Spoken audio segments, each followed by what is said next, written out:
Kupitia ukurasa wake wa Instagram, Diamond Platnumz ameweza kushare ujumbe huu hapa, ikiwa ni onyo kutokana na kile ambacho ameona hakimpendezi hata kidogo kwa wale ambao wamekuwa wakimfanyia tofauti na vile ambavyo wameweza kuzungumzwa kwenye exclusive interview ambayo alifanywa kwenye ufunguzi wa Wasafi Media baada ya kuweza kufanywa maintenance. Sasa mimi nataka nikusomea ujumbe huu ambao Diamond ameweza kushare hapa, alafu utakuja kuniachia comment yako kwamba una maoni gani, unadhani labda jamaa anajitetea au ni ukweli alizungumza kama vile ambavyo waandishi wengine wamekuwa wakiandika kwenye mitandao ya kijamii. Sasa mimi naitwa Gabby Official, naomba nikukumbushe bonyeza neno subscribe hapo chini ya hii video ili usiweze kukosa na update yoyote ile pale.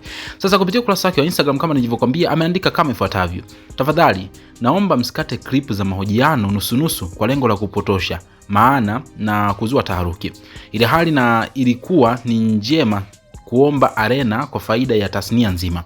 Kwanza kabisa, sinaga itikadi za kutafuta sifa za kijinga, kuponda serikali. Hivyo mimi sio mwanaharakati, na ndio maana hata kwenye mahojiano yangu nimezungumza na kupongeza wizara na serikali yangu jinsi inavyojitahidi kusaidia tasnia ya muziki kwenye nyanja mbalimbali, lakini pia hadi kwenye kusaidia wasanii mmoja mmoja. Lakini nikasema kwamba kwenye arena bado hatujapata ila wenzetu wa mpira wanapata sehemu nyingi.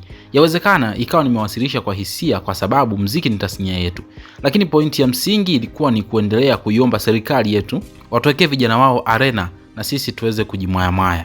Hivyo ndivyo ambapo ameweza kuandika Diamond Platnumz, akiwaomba kwamba inaonekana kuna watu ambao wameweza kukata clips ambazo aliweza kuongelea kuhusiana na swala la arena na wakaenda kuposti huko kwenye mitandao ya kijamii, lakini jinsi ambavyo pengine wameelewa ni tofauti na vile ambavyo walikuwa wanamaanisha, na ndio maana akaja kuandika ujumbe huu kwamba yeye hakuandika kwa ajili ya kuiponda serikali na hatakagi sifa za kijinga. Kwa hiyo ni vile tu kwamba watu wameweza kumnukuu vibaya. Kwa upande wako tuambie, unadhani labda anaweza akawa anatafuta namna ya kujitetea au ni uhalisia kwamba watu wameweza kumnukuu vibaya na vile ambavyo ilitakiwa kuwa? Tuambie kwenye sehemu ya comment hapo, ila usisahau kusubscribe kwa ajili ya kupata updates kwenye video zijazo.